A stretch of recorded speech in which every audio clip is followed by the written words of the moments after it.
bénédiction pour ton pays. Oh my God. Il y a des gens ici que Dieu va utiliser pour renverser la souffrance d'un pays. Vous voyez, dans ce monde, il y a des milliardaires, des hommes qui sont suffisamment fortunés. Ils payent même déjà la dette de certaines nations. Vous connaissez celui qui va le ciment là? Vous connaissez la personne? Dangote. Est-ce que vous savez que Dangote est capable de payer la dette d'une nation? Est-ce que vous le saviez? C'est-à-dire qu'il peut payer la dette d'un pays, il paye votre dette. Il y a des hommes qui sont suffisamment assis. Toi, tu as 10 000, tu as 1 million dans ton compte, tu dis que tu as l'argent. Hein? Tu as 2 millions, tu confonds des gens. Tu confonds quoi? Tu vas enfermer tout le quartier. Tu connais qui je suis? Tu sais ce que j'ai? Je veux t'enfermer, hein? Je veux t'amener loin. Hein? Je veux t'acheter toi et ta famille, tous tes enfants. Un maigre, 1 million que tu as dans ton compte. Tu te vois déjà arriver. Il y a les gens, écoutez, les gens qui ont l'argent ne parlent même pas trop. Les gens qui sont fortunés ne bavardent pas beaucoup. Et puis, ils ne sont même pas trop dans l'extravagance. Ils sont simples, relax, mais ils sont lourds. Ils sont lourds. Ils ne se vantent pas. Ils ne se vantent pas. Ils posent seulement des actions concrètes, les choses changent. C'est le chèque que lui signe. Il signe seulement le chèque. Le chèque la parole en son nom. Alléluia. Quelqu'un va sanctionner après ce service. Je parle là de la sanction dans les hôtels. Tu quittes du niveau de la cible pour l'université. Tu quittes du niveau de pauvreté pour l'excellence. Nous servons un Dieu qui est capable de changer la vie de quelqu'un. Et moi je crois de tout mon cœur. Dieu est capable de restaurer une famille. Il est capable de changer la condition dans une famille. Il peut le faire. Il peut changer votre condition. Il choisit une seule personne. Parfois quand Dieu veut changer les conditions dans une famille, il ne prend pas 4 personnes. Il peut passer par une seule personne. Et tout change. Et tout change. Mais pour qu'il le fasse, il y a un processus. Il te traite. Il travaille ton caractère. Il amène. Dieu permet certaines circonstances pour travailler ton attitude, ton caractère. C'est quand tu veux t'enseigner l'amour. Hein? Quand tu veux t'enseigner l'amour, il avait des gens qui vont avoir un caractère sauvage. Ah, il y a pas. Tu vas le détester, de dire qu'elle l'aime. C'est ce qu'il veut que tu fasses. Écoutez, tu as parti les leaders dans les challenges. Hein? C'est dans les campagnes que Dieu les force. Hein? Ah, quelqu'un va me comprendre. C'est dans les campagnes que Dieu forme ses leaders. C'est dans la brousse. Hey, c'est dans la brousse. C'est dans le feu que Dieu les purge. Il les façonne, il les aiguise. Pour une vision plus grande. On se lève un matin comme ça, on dit qu'on va prendre les riches. Tous ceux qui sont devenus milliardaires, s'ils te racontent leur histoire, tu serais ébahi. Ils ont souffert. Et la souffrance là est un moyen pour travailler leur attitude. Quand ils arrivent au sommet, ils ne ressemblent même pas à quelqu'un qui est au sommet. Il est effacé. Effacé, simple. Quand on est effacé, on ne dit pas qu'il ne s'habille pas. C'est-à-dire que son caractère. Il ne connaît pas jalouser quelqu'un, il ne connaît pas. Il a le cœur pour aider les gens. Parce qu'il connaît ce que c'est que la souffrance. Il est rempli de compassion. Quand tu as quelqu'un qui a l'argent et puis il est méchant, son argent va partir. C'est un signe que l'argent là c'est pour un pilote, il va partir. Il faut même d'abord vérifier ça vient même de Dieu. Je suis en train de prêcher. Amen. Mais toi tu passes par des moments difficiles. Et tu as comme l'impression que le diable est contre toi. Non, non, non, non. Il y a certains challenges qui viennent dans ta vie pour te préparer à l'excellence. Pour te préparer à quelque chose de plus excellent. Qui dépasse même ton entendement. En fait, tu ne vois pas encore la chose. Hein. Mais Dieu qui est omniscient, omnipotent, le Dieu qui connaît toutes choses, il connaît les plans qu'il a pour ta vie. La Bible dit qu'il connaît les plans, les desseins qu'il a pour nous. Ce sont les plans de bonheur, non de malheur. Il connaît ton avenir. Notre destinée a été prédestinée. Alléluia. Dieu a prédestiné notre destinée. Donc avant ton existence, Dieu sait pourquoi il t'a placé dans cette famille. Il sait pourquoi il a permis que tu naisses au Cameroun, que tu sois citoyen camerounais. C'est Dieu qui a voulu que ça soit ici. Pourquoi est-ce qu'il a voulu que tu naisses dans la famille dans laquelle tu es aujourd'hui là? C'est parce que tu as un plan pour cette famille. Et tu as le plan. C'est le Père qui a orchestré ces choses. Oh my God. Il y a des choses que c'est le Père lui-même qui a orchestré pour que tu sois là où tu es. Parfois tu pleures. Pourquoi suis-je né dans cette famille? Pourquoi mes parents sont comme ça? Pourquoi mes tantes sont comme ça? Pourquoi cette famille est méchante comme ça? Dieu a voulu que tu naisses dans cette famille afin de renverser la méchanceté. Dieu est le juste. Dieu a préservé Sodome et Gomorrhe à cause d'un juste. Dieu peut préserver ta famille à cause de toi. Ils n'ont pas encore compris. Écoute, Dieu connaît les circonstances et les challenges que ta famille va traverser plus tard. Voilà pourquoi il te prépare maintenant. Dieu connaissait la circonstance que Jacob allait traverser. Qui est le père de Joseph? Dieu savait qu'à une certaine époque, quand le temps s'y venait, pendant la période de famille, écoutez, quand Joseph parlait ici, la famille était seulement à 2 ans. Hein. Il restait encore 5 années. C'était encore 2 ans. 2 ans de sécheresse. Tout le monde était au sol. D'autres nations périssaient déjà. Jacob lui-même semblait déjà, le père de Joseph, avec ses frères. Les gars ont commencé à aller partout. Jacob rassemble ses fils et dit, regardez mes frères, mes fils, c'est grave, on va mourir. Depuis là, la bénédiction de Dieu est là. La grâce est là. Et là, non. J'ai prié d'un échange. C'est bon. Est-ce que tu arrives en tant que père d'une famille? Alléluia. Tu arrives à une saison où même nous rationner à la maison, tu ne vas même pas rationner. Où tout le monde dans la famille se plaint que ça ne va pas. Tu es le centre. Est-ce qu'il y a des gens ici que quand la famille a une situation, c'est toi qu'on appelle? Il y en a ici. On t'appelle toujours quand il y a une situation. Et parfois tu es fatigué, que c'est toujours toi qu'on appelle. Rends grâce à Dieu. Est-ce que tu peux rire un peu? Non, un peu. Tu es le choix de Dieu. Tu es le choix. Tu es le choix de Dieu. Ne prends jamais ça comme pour acquis. Non, c'est une opportunité, c'est une grâce.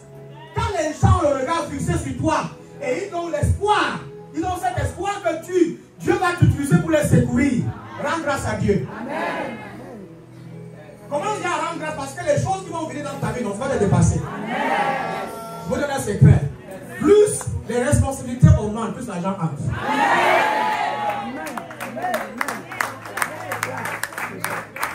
Si tu es égoïste, rien ne va entrer dans ta vie. Dieu va te donner uniquement ce qui va te suffire. Oui, certains quand ta mariage, tu refuses de prendre les enfants. Quand tu refuses, tu veux prendre les enfants. Dieu va te donner ce qui va te suffire, toi et tes enfants. Si tu n'as pas une vision large, un cœur généreux pour aider les autres enfants, tu vas être limité. Tu vas être très limité dans tes ressources, même dans les entrées. Si tu veux vivre l'abondance et une entrée excessive et abondante, commence à manifester la générosité envers les enfants. Prends les enfants, aide-les, même si tu n'as rien. Je te dis ceci, tu verras, ta maison ne manquera jamais de la nourriture. Tu comprends ce que je dis? Mais par contre, parfois, tes propres enfants, ils n'ont pas la nourriture. Le secret pour vivre l'abondance, c'est manifester l'hospitalité, la générosité. Soyez généreux. Même quand parfois les gens disent que vous êtes bêtes, que vous exagérez, et les gens prennent ça pour une faiblesse, que donner. Et parfois quand tu donnes même trop, dis que tu es un sauce. Dans certaines familles, quand tu es généreux à l'extrême, les gens disent que celui qui vole nos étoiles, et elle donne comme ça pour sucer notre énergie. Elle veut prendre nos chances.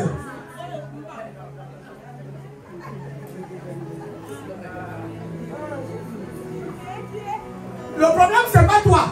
Le problème, c'est leur pensée. La pauvreté, c'est un état d'esprit. Oui. Est-ce que vous savez qu'il y a des gens qui sont, parce qu'ils sont absolument pauvres, s'ils voient l'argent, ils ne croient pas que c'est l'argent. Tellement ils ont été pauvres, tellement la pauvreté s'est enracinée en eux, que quand ils voient le bien, ils disent que c'est le mal. Ils refusent qu'on leur fasse du bien. Dis l'argent c'est compliqué, c'est pas bien. L'argent c'est là. Non. Comment il peut me donner 500 000 francs? Il comment me donner 500 000. Il me donne 500 000 comment? Il veut bloquer ma destinée. Alors, le bas de ses seulement tête. Mais la tête, pauvre dans la tête, pauvre psychologiquement. Donc, il me dit que non, me dit ici, il faut cabacher par l'outil katapa. Ça doit être compliqué. So, that spirit on that, in that money, you go out now. Out! Vous voyez que c'est un état d'esprit. Les gens sont pauvres mentalement et psychologiquement. Ils sont spirituellement affectés. Quelqu'un dit yes! Yes! Dieu t'appelle pour préserver ta famille. Amen. Voyez ce qui, regardons ici. Joseph dit à ses frères, voilà comment ses frères arrivent. Ils sont en train de chercher la nourriture. Ils ont appris qu'en Égypte, dans la zone où il y avait Joseph, alléluia, ils ont entendu qu'il y a un gouverneur qui donne la nourriture aux gens, qui alimente d'autres régions autour. Les gens viennent, ce sont les frères de Joseph. Ils viennent, ils veulent voir quoi? Ils viennent pour prendre la nourriture. En échange, avec de l'or, avec de l'argent et avec de l'or. Ils viennent acheter la nourriture. Joseph les regarde, il remarque, il reconnaît que ce sont ses frères. Il est puni d'abord un peu. Il est dérangé un peu pour voir comment, pour voir si les cœurs ont un peu changé, si la souffrance les a un peu transformés. Vous voyez la fin là, la fin. Parce que ses frères savaient que leur père Jacob n'était pas plus content depuis le jour où Joseph a disparu. Leur relation avec leur père avait complètement changé. Et leur papa avait toujours ce pressentiment que son fils, on l'avait souvent vendu. Il y avait ce pressentiment lui que ses frères ne sont pas bien. Donc les gars ont dit que par il ne faut pas qu'on empire la situation. Allons faire ce que papa nous a demandé de faire. Allons acheter la nourriture, on rentre. On a fait. C'est-à-dire que Jacob n'était pas un monogame, il était polygame. Et quand tu vois un polygame c'est quelqu'un qui a plusieurs femmes. Hein. Plusieurs femmes, c'est plusieurs enfants. C'est toute une famille, une grande famille. Il n'était pas tout seul, c'est tout un temps. C'était tout un petit quartier. Le silence dans la salle. Parce qu'on a dit que Jacob était un polygame. Il était polygame, tu as compris ça? Quand il dit le Dieu de Jacob, le Dieu d'Abraham, c'était le polygame. Les pasteurs vous diront jamais ça. Mais vous l'avez dit. Attends, alléluia. C'est ce que la Bible dit. Pourquoi est-ce qu'il a envoyé ses enfants acheter la nourriture? Parce que ça n'allait pas à la maison. La famille était très vaste, très grande. Il fallait absolument les alimenter. Il fallait les alimenter de la nourriture. Et Dieu avait déjà organisé les choses. Il avait déjà orchestré certaines choses. Quand ils arrivent, ils trouvent que c'est Joseph. Ils ne remarquent pas Joseph. Joseph les remarque. Joseph sait que c'est vous. Il connaît que ce sont ses frères. Jusqu'il a grandi, il est marié. Désormais, on l'appelle Joseph, on l'appelle Sophna Paria. Il est. Parce que le roi d'Égypte avait changé son nom. Alors, désormais, on l'appelle Joseph, mais Sophna Paria. On lui a donné une femme. Parce que le roi lui a donné sa fille. Il va prendre la femme. Pour que le lien reste solide entre nous. Quand un roi te donne sa fille en mariage, c'est pour maintenir l'alliance. C'est pour solidifier votre alliance. Pour que jamais tu ne penses même à lui faire du mal. Parce que le jour où tu sais lui faire du mal, tu vas faire ça à tes propres enfants. La sagesse, écoutez-moi, vous êtes ici là. De Salomon, pardon. Salomon a plusieurs femmes, n'est-ce pas? C'est une stratégie pour la paix. Le gars voulait parler anglais tous les jours. On a dit, il prend dans chaque royaume, il prend une femme. Prends une princesse, prends une princesse, prends une princesse. Prends une princesse, prends une princesse. Essaye de venir aller contre lui. Lève pas contre lui, tu vas voir là. Tu te lèves contre ta propre fille. Sage. Stratégie. Faut être sage. Faut étendre sa richesse et maintenir les alliances de d'autres nations. Maintenir une alliance de paix avec son peuple. C'est pourquoi on dit que Salomon était sage. Quand on dit qu'il était sage là, c'est quelle sagesse? Vous pensez qu'il prenait beaucoup les mariages pour les femmes parce qu'il voulait trop. Les hommes sont sages. Sont sages. Le gars dit que ça là, par exemple, avec quand sa tête, il soit sage. Il a dit d'aller loin. Son esprit va loin. Quand il y a son sage, je vous dis que. Il veut que les autres soient sages. Alléluia. C'est quelle sagesse ça encore mon fils samedi? La part de sagesse là, elle est très compliquée. Il va amplifier la sagesse. Alléluia.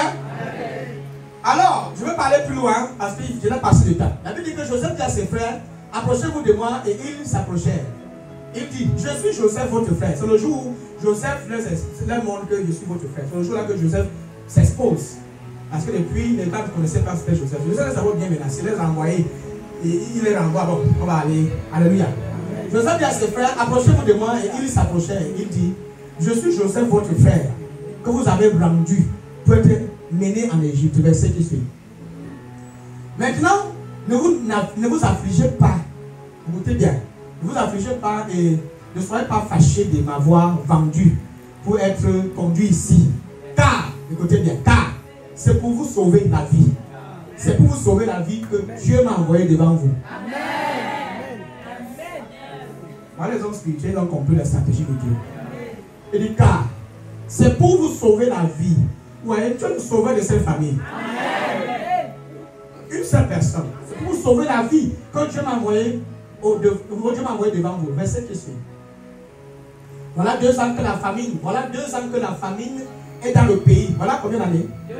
Voilà 2 ans que la famine est dans le pays. Et pendant 5 années encore, il n'y aura ni labour, ni moisson.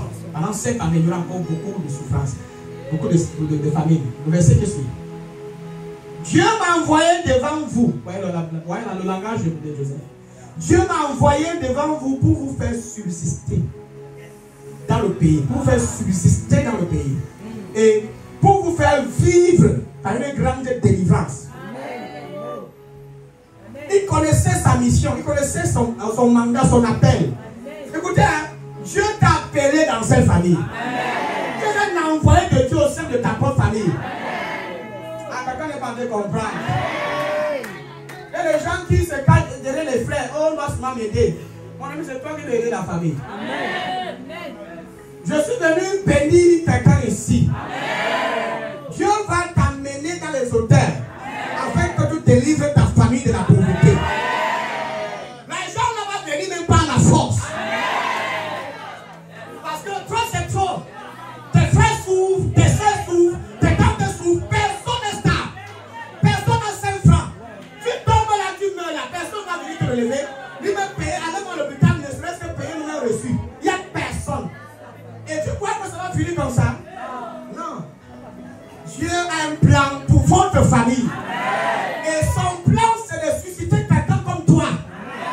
Pour ramener la vie. Pour ramener la délivrance au sein de ta famille. Moi, je crois que tu m'as appelé pour ma famille. Je le crois fermement. Il dit que je le crois fermement. Et chaque fois, je vois ça dans l'esprit. Et je crois qu'au travers de moi, ma famille va sortir de la souffrance. Amen. Les enfants de ma grand-mère ne vont pas souffrir. Amen. Les enfants, mes petits-enfants, les enfants de Mango ne vont pas souffrir. Amen. Vous voyez, quand vous prêchez comme ça, il faut confesser ça. Il faut le déclarer. Chaque fois que j'ai l'opportunité d'assister quelqu'un dans ma famille, je le fais avec tellement de joie et je suis privilégié de le faire. Je le fais après, je dis merci d'avoir pris ça. Parce que plus les charges augmentent, plus Dieu fait entrer l'argent. Ne stresse pas. Quelqu'un doit pas stresser. Dis à ton voix, ne stresse pas. Joseph était le choix de Dieu. Alléluia. Vous voyez? Chaque être humain appartient à une famille biologique. Chaque être humain. Alléluia. En tant qu'individu, chaque être humain appartient à une famille biologique. Il n'y a personne ici qui peut dire qu'il ne provient pas d'une famille. Mon ami, tu sors de quelque part. Amen. Tu sors d'une famille. Amen. Et si tu n'as pas ce fardeau dans ton cœur, de voir ta famille être délivrée de la souffrance, de la maladie, ça veut dire que tu n'es pas encore vraiment converti. Non, c'est qu'il y a un problème dans ta vie, c'est seulement il y a un problème. Parce que dans nos églises aujourd'hui, quand quelqu'un vient à l'église, le pasteur va convertir ses fidèles à se révolter contre leur famille biologique. Ça, c'est l'intention que beaucoup de pasteurs ont. En créant certaines images, en disant des choses telles que ta famille, là, il n'y a que les sorciers, il ne faut même plus voyager, ne pas plus au village, ne va plus voir ta mère, ne salue même plus ta maman parce que ta mère c'est une sorcière, ton père c'est un sorcier. Et beaucoup plus dans les ministères prophétiques où il y a les prophéties. Si tu es prophète et que tu n'as pas un don de sagesse, tu vas détruire des familles. Parce que tu peux utiliser le don que Dieu t'a donné, au lieu de construire, de bâtir, de reconstruire des familles, tu les divises. Tu les divises. Le don que Dieu nous a donné, c'est pas pour diviser des familles, mais pour amener la paix dans les familles. Je pense que c'est pas là quelqu'un ici. Dieu veut la paix dans votre famille. Dieu désire la paix. Il veut créer la paix dans cette famille. Et il veut commencer par toi. Il veut t'utiliser pour ramener cette paix. Cette famille qui a été cassée, concassée en 10 000 morceaux, Dieu veut remettre les choses à jour au travers de ta vie. De ta vie. Ne te sous-estime pas. Ne dis pas que moi c'est qui. Non. Toi c'est quelqu'un. Tu es quelqu'un. Tu n'es pas n'importe qui. Si Dieu a voulu que moi, je vienne au monde au travers de cette maman, ça veut dire que Dieu a un plan pour ma vie et pour cette famille. Amen.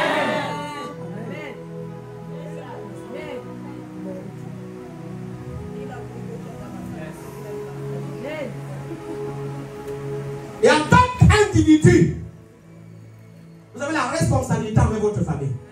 Alléluia. Tu as la responsabilité avec ta famille de les aider, de les soutenir. C'est quelque chose que Dieu m'a enseigné. Quelque chose que le cœur n'était même plus par rapport. Aujourd'hui, beaucoup sont concentrés sur les enfants. Ceux qui ont la possibilité, la grâce, ceux qui ont eu la grâce d'avoir des enfants, ils sont uniquement focalisés sur les enfants, ils oublient toute la famille. Parmi certains dans la famille, il y a certains, quand ils réussissent, quand ils parviennent à réussir, quand ils parviennent même à voyager à ses 30, ils oublient qu'ils ont une famille. Ils oublient d'être égoïstes, ils ne pensent qu'à eux-mêmes et ils commencent à dire je ne peux pas faire quelque chose parce que la famille là, non, personne ne m'a aidé. Moi j'avais ça, hein. J'ai même dit ça sur l'hôtel. Vous savez ce que tu m'as dit? Il m'a corrigé à la maison. Il m'a dit je t'attaque. Il m'a corrigé. Il m'a dit, la grâce que j'ai déposée sur ta vie, ce n'est pas seulement pour toi et tes enfants.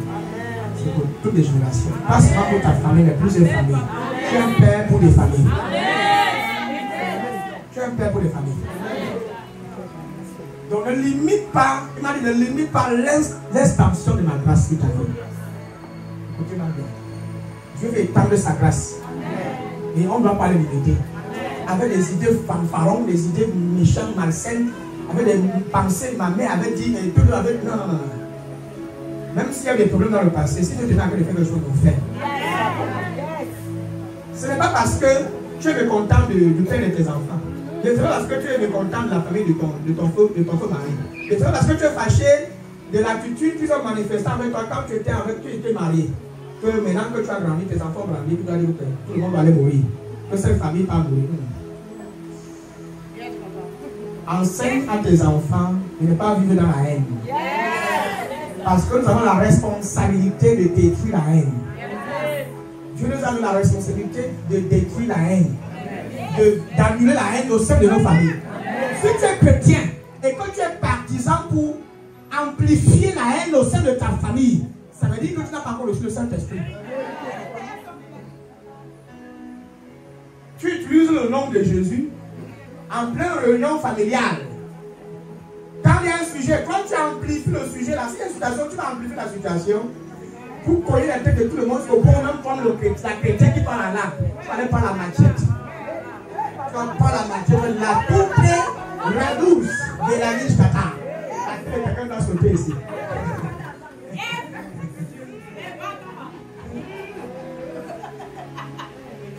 Les artisans de guerre ne sont pas des artisans de guerre, mais des artisans de paix. Dis amen, je te prêche.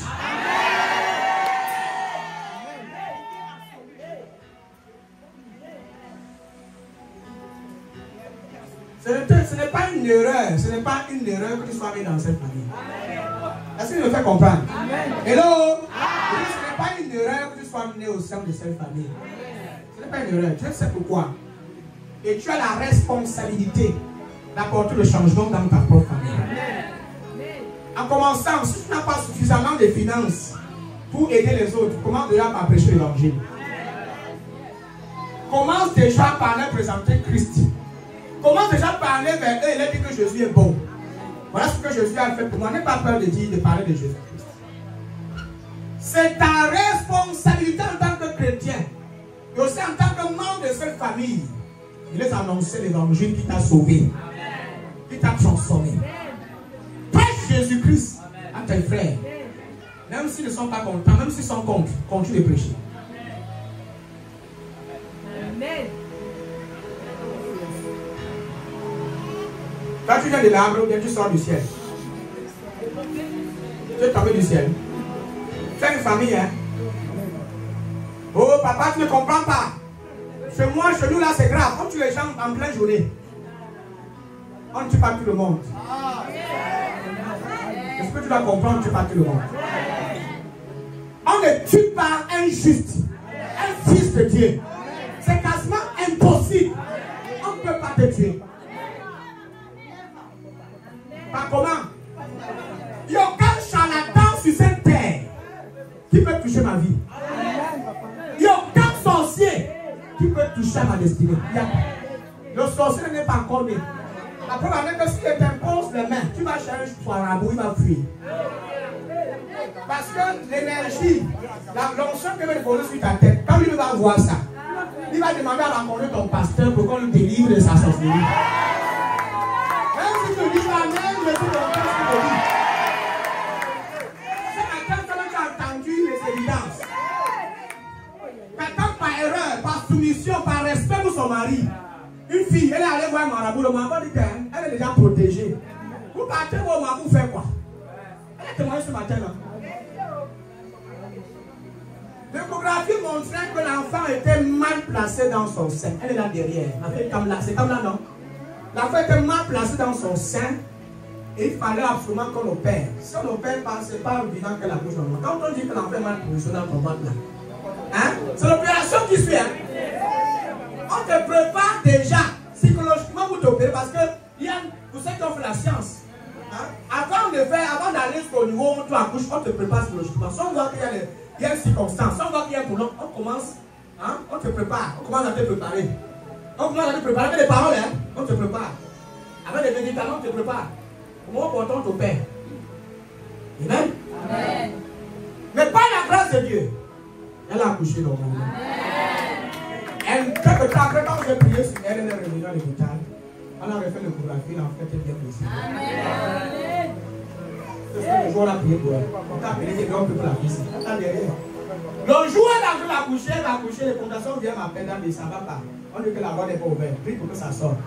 J'ai dit que l'enfant sort tout de suite. Quelques minutes après la couche, elle m'a envoyé ça, papa, l'enfant est sorti, c'est bon. Alléluia! Est-ce que c'est la seule qui a eu ça?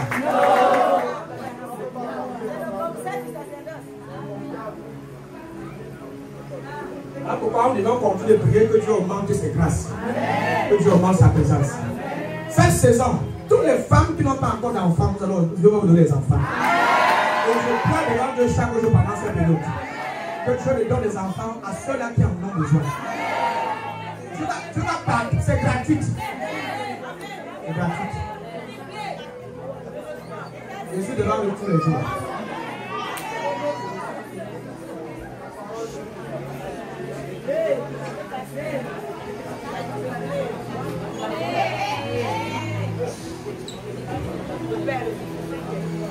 J'ai commencé, tu es la lumière de ta famille.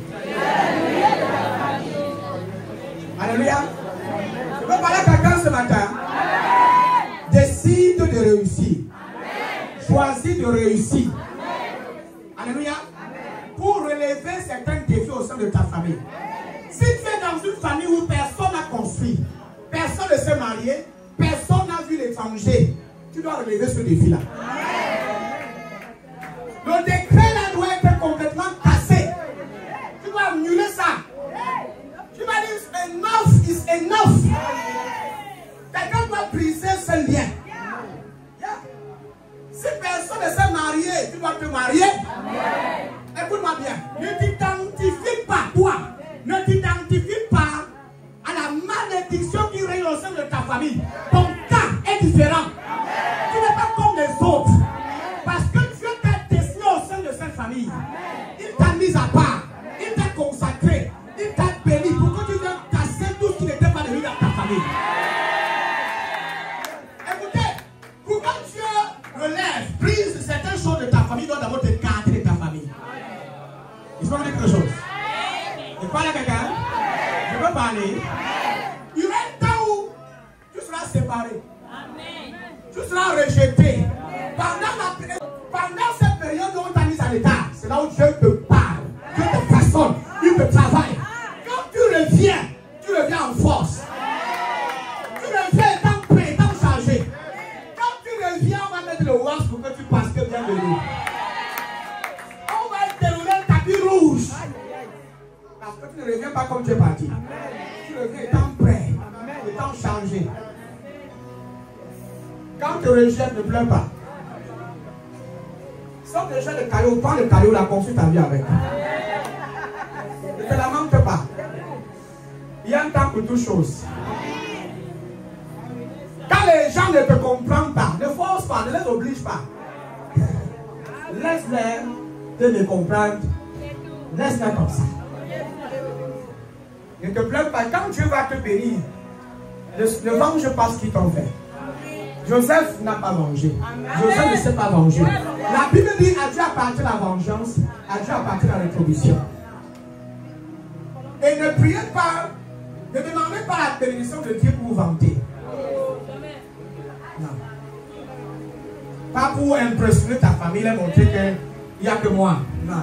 Soyez humble. Vous voyez l'humilité de Joseph. Joseph a dit que ne vous faites pas de reproches pour ce que vous m'avez fait. Ne revenons pas là-dessus. Il n'est pas question qu'on revienne sur les anciennes choses. Les choses anciennes sont passées. Et voici toutes les choses sont devenues nouvelles. Et il dit, mes frères, en fait, Dieu a orchestré cette situation pour que je sois votre sauveur. Dieu a orchestré cette challenge pour que moi, aujourd'hui, je puisse vous aider, je puisse vous délivrer de la situation dans laquelle nous traversons. Parce que le poste, à la place que j'occupe aujourd'hui, c'est pour votre bien. Ils n'ont plus payé. Pendant que les autres nations venaient acheter la nourriture à cause de Joseph, la famille de Jacob a été préservée et la nourriture était gratuite. Ils sont même venus habiter dans le pays, là où il y a la nourriture. Parce que Joseph, plus tard voir ses frères, dit à son père, allez dire à mon père que je suis maintenant là. Tu dis que son fils n'est pas mort, son fils est vivant. Et dis-lui qu'il doit nous retrouver à Goshen, que le bail c'est où? À Goshen. Qu'il se retrouve à Goshen, qui n'est pas loin de l'Égypte, qui est juste voisin. Pour que de là où il est, qu'il soit proche d'eux, il soit proche de moi. Pour que chaque fois que j'ai l'occasion d'aller le voir, que ça, la distance ne soit pas trop longue. Ouais. Il ne s'est pas révolté. Il m'a dit, il m'avait trahi. Oh, il m'avait vendu. Il m'avait fâché. Je vais vous montrer maintenant que je suis un gouverneur. Je vais vous traiter. Le gars pouvait utiliser sa position pour venger sa cause. Pour tuer. Pour le tuer celui même qui l'a tué. Les Ruben et les autres là. Hein? Il pouvait se venger d'eux. Mais il ne l'a pas fait.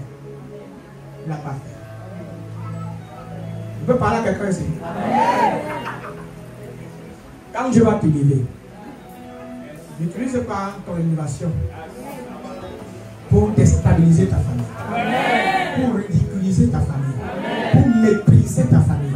Au contraire, utilise cette cause que Dieu t'a donnée pour lever ta famille. Dieu ne t'a pas amené là où il t'a amené pour rien. Il t'a amené là où tu es pour un but bien précis. N'utilise pas cette poste-là pour te vanter, dire que si ce n'est pas moi, personne ne peut. Non. Tu te vantes, tu vas te descendre. Dieu résiste aux orgueilleux et il fait grâce aux hommes.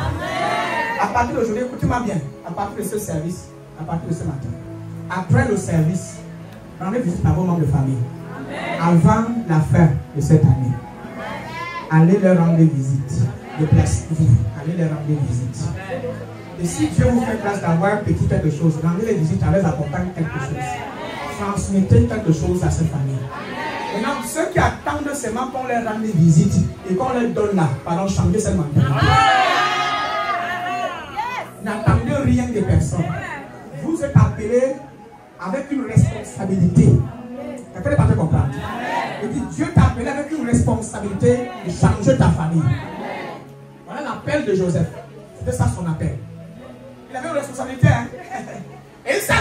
Le moment, c'est que ce qui m'a pris dans les choses, c'est que Joseph était conscient de la peine de Dieu sur sa vie et de sa responsabilité en tant que membre de la famille de son père.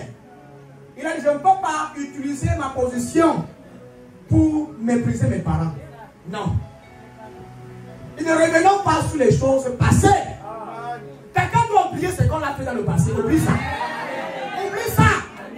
Maintenant, pardon, oublie ce qu'on t'a fait là. Oublie ce que tes parents t'ont fait. Oublie ce que tes tantes t'ont fait. Oublie ce que tes cousins t'ont fait. Et sois une bénédiction pour ta famille. Arrête de t'hasarder sur le mépris, le rejet que tu as subi au sein de ta famille. Ce sont des choses qui nous bloquent, qui nous empêchent d'exprimer la grâce de Dieu. Elle empêche Dieu de se mouvoir au travers de nous. Dieu veut travailler avec vous pour aider la famille. Mais parce que ton cœur est fermé, parce que ton cœur est blessé, parce que ton cœur est offensé, tu refuses, tu bloques le Saint-Esprit. Tu bloques la bénédiction. Dieu veut te donner plus. Et en fait, ce que tu as là, c'est pour toi. Dieu veut te donner plus. Et Dieu veut d'abord que tu ouvres ton cœur. Et que tu commences à aimer, que tu commences à avoir ce fardeau pour ta famille. Quand tu entends que telle tante est malade, quand tu entends que telle sœur a un problème, qu'est-ce que tu ressens? Est-ce que tu éprouves de la compassion ou bien tu n'as pas de sentiment? Tu es sans sentiment. Et les gens que le cœur est maintenant fermé. Le cœur, le cadenas, dans les cadenas. Donc, Amen. Donne la main, je te prêche. Dieu m'a envoyé devant vous. Et Dieu vous a envoyé. Nous avons dit, Dieu m'a envoyé devant vous. Dieu m'a envoyé. Vous voyez? C'est vrai que je suis un envoyé de Dieu dans ma famille. Je suis un ange que Dieu a envoyé dans ma famille. Je suis un messager. Un envoyé de Dieu pour libérer ma famille. Écoute, on va tout dire sur toi, mais tu es un envoyé. Amen. Un jour, ils vont prendre conscience que tu es leur envoyé. Ils le seront. Même s'ils ne sont pas au courant de ça maintenant, demain là, ils le seront. Amen. Il y aura des évidences. Il y aura des évidences. Ma fille, tu es un envoyé dans ta famille. Non, tu es un envoyé dans ta famille. Voilà pourquoi ton père compte sur toi plus que tout le monde. C'est ça. Ton père espère beaucoup en toi et compte sur toi. Et voilà pourquoi Dieu va t'amener hors de ce pays. Et au travers de toi, les finances que tu auras va permettre que tu restaures la maison de ton père. Parce qu'on va casser la maison de ton père. On va refaire une belle maison. Et c'est toi qui vas le faire. Parce que ta mère, il y a beaucoup plein de ça. Ton père a chuté, n'a plus d'argent pour prendre soin de ta propre mère. Voilà pourquoi Dieu veut que tu aies l'amour que tu as pour ton père est grave, ma fille. Continue comme ça, c'est bien. Parce que je vois comment tu parles toujours par ton père pour donner même à ta mère. Même pour faire quelque chose au sein de la maison. Dieu veut t'utiliser.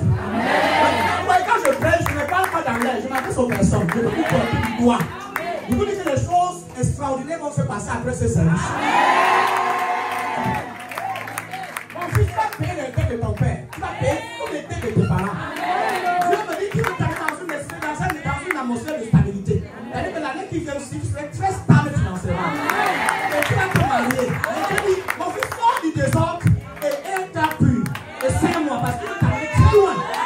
Mais ton père très fermé, ouvre ton père, laisse-le t'utiliser. Laisse-le t'utiliser.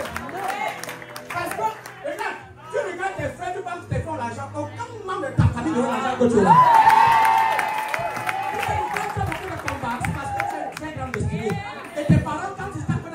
Ils sont allés voir les marabouts. Les marabouts ont dit que toi, tu es différent de tous les enfants qu'ils ont eu. Tu es l'un des plus grands entrepreneurs en Afrique. Et quand on parle des piliers, des hommes qui sont les chefs d'entreprise, on parle de lui. Mais pour l'instant, tu joues encore. Je dis sors du désordre, sors de la distraction. Et tu organises un regard sur moi. Il dit, détourne-toi de toi-même et regarde à moi.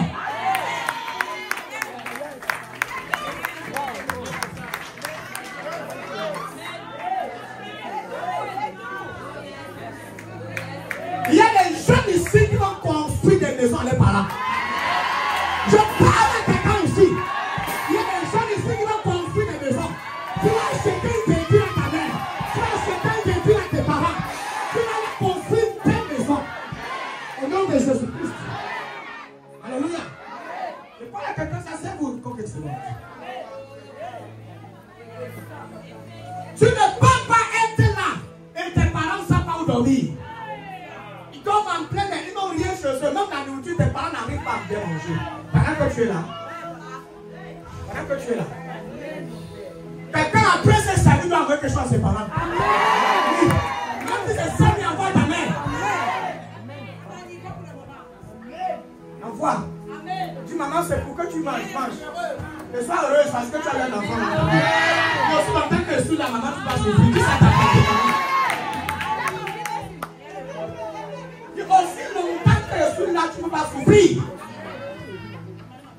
Tu ne peux pas souffrir. Un enfant qui rend ses parents heureux, c'est un enfant qui va vivre longtemps sur la terre. Je vous dis, le secret de la prospérité commence avec vos parents biologiques. Ça commence avec votre propre famille. C'est quelqu'un m'a dit, nous sommes des chrétiens à l'église, la famille n'est jolie. Mon ami, prends soin de ta famille. Quand je parle de la famille, je ne parle pas seulement des enfants qui sont sortis de toi. Prends soin de ta famille biologique.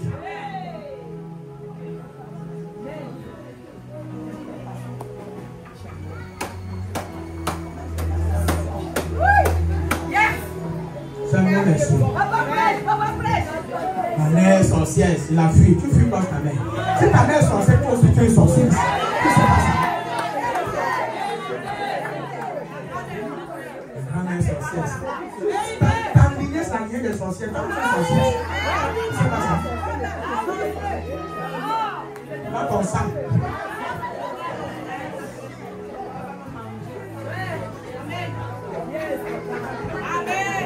Ce que vous dites aujourd'hui, beaucoup de pasteurs, quand on suit, c'est vraiment de besoin de vos pasteurs. Parce que nous dirons plus le congrès ce que ça peut vous dire. Priez vos familles. Priez vos familles. En prenant soin de leur famille. Je ne peux pas vous demander de fuir vos familles quand moi je pense. Hey, si l'argent, maintenant je vous parle. Mais qu'est-ce qui s'est passé? T'as tête de l'eau de l'âme.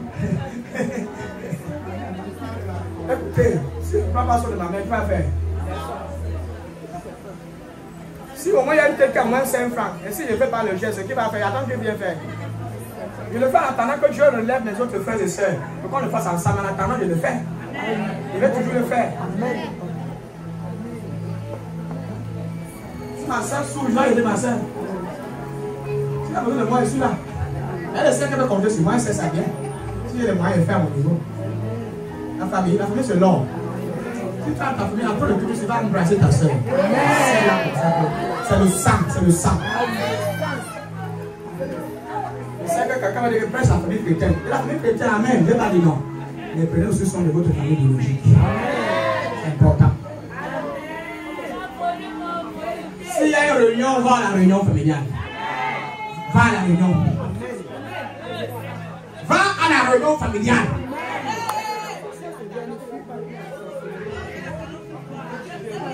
Oh, je fuis ma famille parce que j'ai peur que si je ne vais pas là-bas, on va m'empoisonner, on va me faire. Moi-même, là, tu es une sorcière. Que si mes ennemis n'ont pas peur de toi.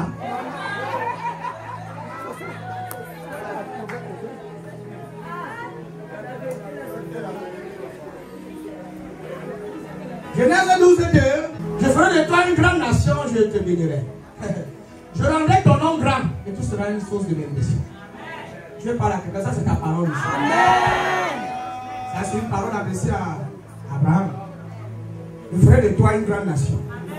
Et je te bénirai. Vous voyez, Dieu dit qu'il va te bénir. Il te bénit pour toi seul. Quand Dieu dit qu'il va faire de toi une grande nation, il dit je te bénirai.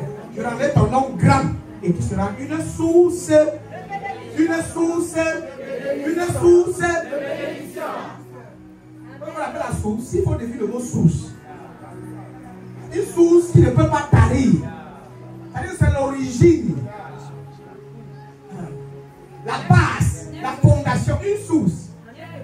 C'est-à-dire une source ne tarit pas parce que l'eau jaillit toujours. Ce n'est pas un lac stagnant, on parle d'une source. Où l'eau jaillit. L'eau jaillit. Plus le temps passe, l'eau ne fait que jaillir et ça coule, ça envahit les autres. La source. Ça transmet l'eau de tout, de partout. Ça partage. Il est la source. Lui est là pour partager. Il partage. Il distribue. Il approvisionne. Je suis une source de de bénédiction. Pour ma famille et pour d'autres familles.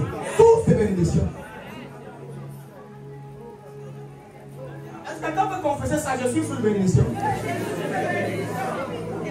Écoutez, une source de bénédiction n'est pas appelée seulement à recevoir, mais à transmettre. À donner, à distribuer. Sois généreux. Sois lâche.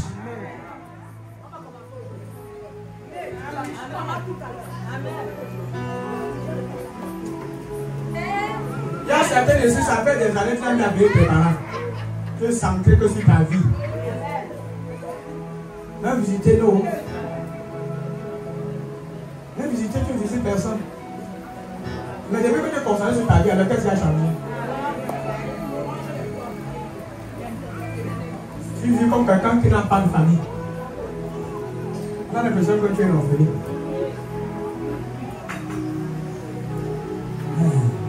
Je sens le Saint-Esprit ici. Je dis que je sens la présence de Dieu ici. Dans Proverbe 29, le verset 2 dit: quand le juste règne, le peuple se réjouit. Quand le juste règne, le peuple se réjouit. Mais quand le méchant règne, le peuple est dans le deuil. Quand le juste règne, quand le juste règne, quand le juste est béni, my God, il y a des gens que Dieu doit bénir ici. Parce que je sais que ce sont les gens justes. Les gens droits de cœur. Les hommes intègres. Qui ont cœur lâche. Qui se soucient de tout le monde. Ils ont juste besoin d'un peu là. Pour mettre tout le monde à l'aise. Vraiment ça. Quand les justes se multiplient, le peuple est dans la joie.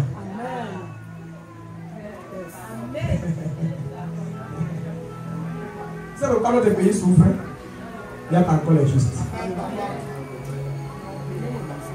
Chacun cherche que c'est fait dans son ventre. Le peuple souffre parce qu'il n'y a pas encore les justes. Il y a des familles où il y a des milliardaires, mais tout le monde souffre dans la famille. Il y a des familles où il y a des hommes riches. Ils font rien l'argent en fait. Ils s'achètent des luxes, des choses. Puis à la fin, ils ne laissent rien à rien. Mais pendant ce temps au village, la grand-mère n'a pas là où dormir. Elle dort sur les pailles, elle dort au sol, elle dort sur les bambous.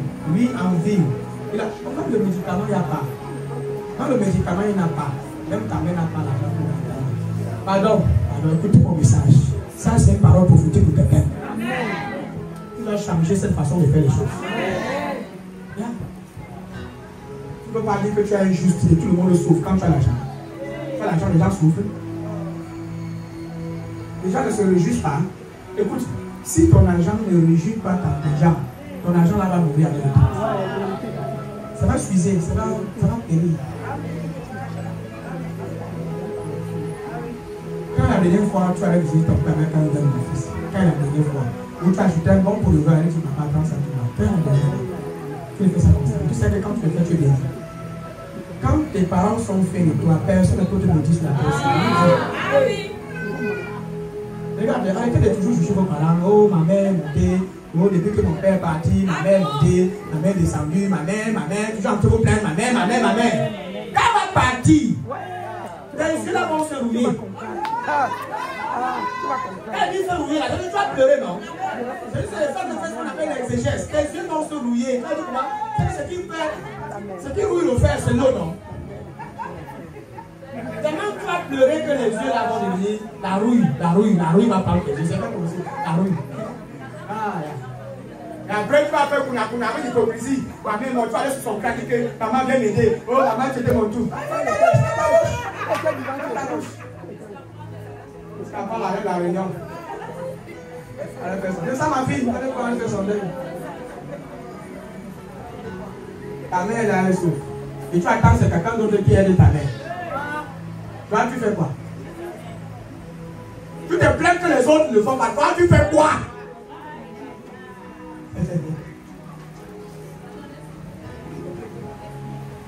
Je suis une source de bénédiction.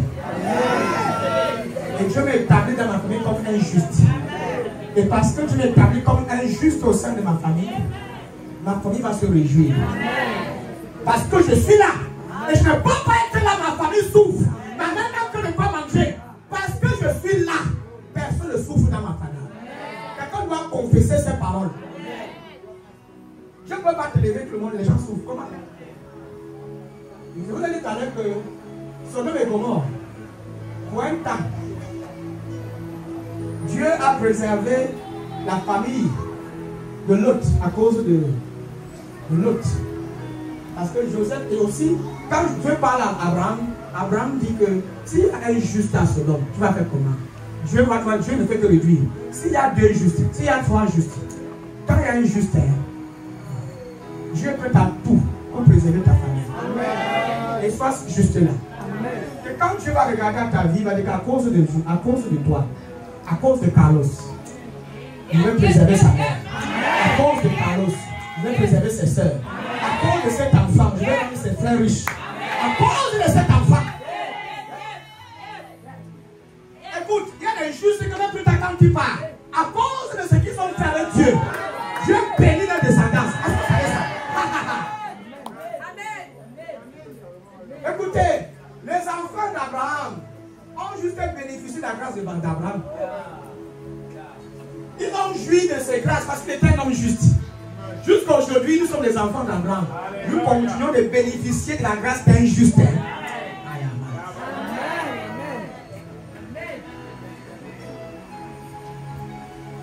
Ah, avant quand ça déborde, c'est encore dit. Injuste. Sois intègre, pas que toi seul. Sache que ton intégrité va affecter les générations futures. Ton alliance avec Dieu va impacter des décennies, des descendances. Qu'est-ce que je fais aujourd'hui? Les enfants vont bénéficier. Je vous dis, quand tu as l'opportunité de faire le bien, non, fais ça, c'est quand on dit que tu es bête. Et je vois le cœur de cet homme, le cœur là. Tu fais le bien, on dit que tu es bête. C'est comme ça qu'on t'appelle. Ne change pas ça, hein. Continue de faire du bien. Et les gens disent que tu ne sais pas ce que tu vas faire ton argent, tu n'as pas les projets. Fais le bien. Et ça agit encore nous après ça. Un cœur généreux. Un cœur qui n'aime pas voir les gens pleurer. Un cœur qui n'aime pas voir les gens souffrir autour de soi. Tu parles, tu as les amis, quelqu'un, tu prends tout, tu lui donnes. On dit que non, tu fais rien à ton nom. Tu donnes. Comme ton ami, l'argent, tu partages. Hier, c'était sa soeur que j'ai posé, les gens disent que je suis pas sage. Quelqu'un m'a appelé, m'a dit que papa, tu n'es pas sage. Il dit que c'est toi qui es bête. Toi qui es bête. On dit que toi qui es bête. Hein? Il me dit que je ne suis pas sage. Vous dites que je suis pas non. C'est toi qui es bête. Mais je te fais les biens. Oh, comment tu veux prendre? Il y a des choses dans ta vie que tu pouvais gérer, dire que c'est toi qui es bête. C'est toi qui es bête. Depuis que tu gardes, depuis que tu fais les économies, qu'est-ce qui a changé dans ta propre vie? Quand les justes se multiplient, le peuple est dans la joie. Mais écoutez, quelqu'un doit être joyeux à cause de toi. Quelqu'un dans ta famille doit se réjouir à cause de toi. Parce qu'on t'a vu, on est dans la joie. Ça, le style des personnes quand tu arrives quelque part, c'est la fête. C'est la fête. Ne sois pas le style quand tu arrives quelque part, on commence à fuir. Tu as une réputation de chicha. Et quelqu'un qui ne fait jamais du bien. On connaît déjà. C'est-à-dire s'il y a une situation, on ne t'appelle même pas. Parce qu'on sait que tu ne vas pas réagir. Ils savent déjà que toi là, tu ne sors jamais tes seins pas pour rien. Moi c'est le calcul. Si tu sors 50, tu vas gagner 100 francs. Frère ma main japonais. Non, rien pour rien. Tu as l'argent, mais les gens souffrent. Et tu prends plaisir dans leur souffrance.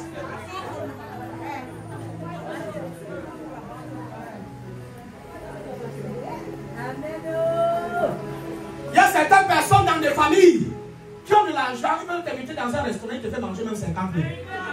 Mais à la fin, tu t'accompagnes de leur slip, tu payes la moto, ils te payent toujours l'argent. Ils prennent la moto, ils donnent 500 à la moto. On nous rappelle que c'est problème de 300, ils disent 200. Ils récupèrent les 200, après ils ne pas payer. Tu vas demander 50 000. Tu as un problème de 10 000, tu ne peux pas donner. Il a peur quand tu le dépasses. Il a peur quand tu sois plus que lui. Il a peur. Le diable a peur de la destinée de certaines personnes ici. C'est pourquoi tu es combattu. C'est parce que le diable a peur de toi. Il a peur. C'est pourquoi ton entreprise est combattue. Le diable a peur que si ton entreprise se lève, plusieurs générations seront sauvées et plusieurs familles vont être délivrées de la mendicité. Pourquoi il s'acharne à combattre, à freiner certains contrats parce qu'il a peur. Mais c'est fini aujourd'hui. In the name of Jesus. Il a peur. Les grandes personnalités sont très attaquées. Quand quelqu'un a un bon cœur pour aider les gens, il devient la cible principale du diable. Quand l'ennemi identifie, quand il voit déjà que le cœur c'est pur, le cœur c'est sincère, ça c'est quelqu'un qui peut aider les gens. Oh, c'est la guerre. C'est la guerre. Il va tout faire. Il va créer des choses pour te freiner. Mais restons dans la prière. Restons dans la prière.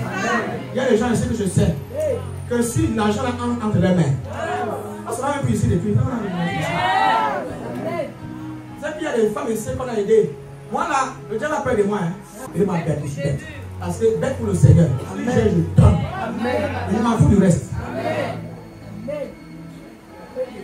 Le peuple qu'on en donne. Les gens qui sont extrêmement chiches, sont même sur les crachats. Ils sont chiches et crachés. Chiches.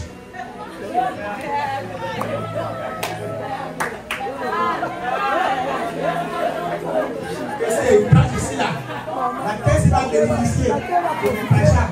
Ça peut pousser. Elle va pousser du sol.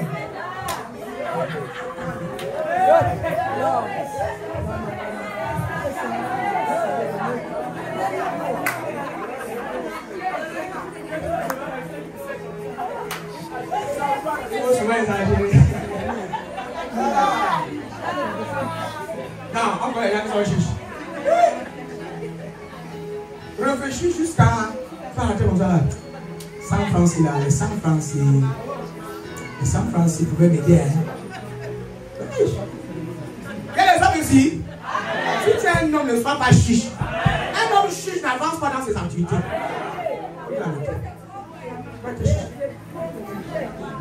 Ils sont chiches.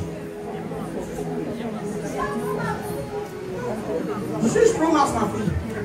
Je suis déjà pour ma soeur. Et quand même, j'attends le Seigneur ici parce que il ne va pas.